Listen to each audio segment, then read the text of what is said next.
السلام علیکم دوستو، کتاب ہندوکش اسٹڈی سیریز کے ایپیسوڈ 4 میں خوش آمدید۔ اس سے پہلے ایپیسوڈ میں ہم نے بات کی تھی رئیس خاندان کے 4 حکمرانوں کے بارے میں، تو آج ہم بات کریں گے شاہ ناصر رئیس اور آخری رئیس حکمران محمود رئیس کے بارے میں۔ شاہ ناصر رئیس انتہائی بہادر، نڈر اور بے باک حکمران تھا، جس نے تخت نشین ہونے کے فوراً بعد ہی جنوبی چترال کے کیلاش حکومت پر حملہ کیا اور وہ اپنے اس عزم میں سرخرو بھی ہوئے۔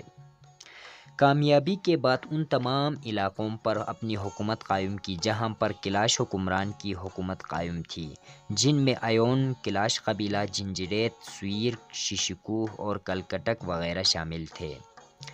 شاہ ناصر رئیس نے بھی لوگوں کو مذہب تبدیل کرنے پر مجبور کیا اور جو اسلام قبول کرنے سے منکر ہوتے تو ان پر قلنگ نامی ٹیکس لاگو کرتا۔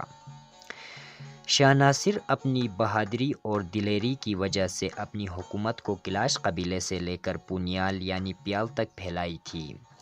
پیال سے شاہ ناصر گلگت پر بھی حملہ کرنے کی کوشش کی لیکن بار بار ناکام ہو گئے، لیکن اس حملے کی وجہ سے اسے یہ نقصان ہوا کہ گلگت کے حکمران مرزا جان اور بلتستان کے حکمران شیر علی خان نے وہاں کے کماندار سنگین علی کو بے دخل کیا اس جگہ سے، لیکن پھر بھی رئیس سلطنت چترال کے ایک وسیع علاقے تک حکومت کرتی رہی اور سن 1574 کو شاہ ناصر رئیس انتقال کر گئے اور اس کی جگہ اس کا بیٹا محمود رئیس نے سنبھالی۔ والد کی وفات کے بعد محمود رئیس کو مجبوراً رئیس حکومت کی تخت سنبھالنی پڑی کیونکہ شاہ ناصر کا اس کے علاوہ اور کوئی وارث نہیں تھا۔ تخت نشین ہونے کے وقت محمود رئیس کی عمر بہت کم تھی لیکن حکومت کو اس خاندان کے اشرافیہ لوگ اپنی مرضی سے چلا رہے تھے۔ محمد بیگ اور محمد رضا جو شاہ ناصر کے دور حکومت میں عظیم اختیارات سے نوازے گئے تھے، لیکن نئے رئیس حکومت کو دیکھ کر ان کو اندازہ ہو گیا تھا کہ یہ ان کی حمایت میں نہیں ہے، جس کی وجہ سے وہ اپنے عہدوں سے مستعفی ہوئے اور علاقہ مولکھو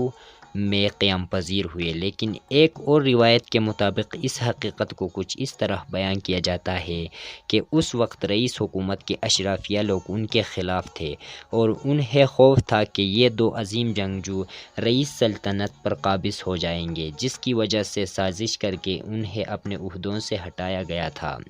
لیکن اپنے عہدوں سے ہٹانے کے بعد یہ دو خاموش نہیں بیٹھے بلکہ رئیس حکومت کے اوپر کڑی نظر رکھے، کیونکہ انہیں پتہ تھا کہ یہ امراء کی حکومت ناکام ہونے والا ہے کیونکہ وہ لوگوں کے مسائل حل کرنے میں ناکام ہو گئے تھے۔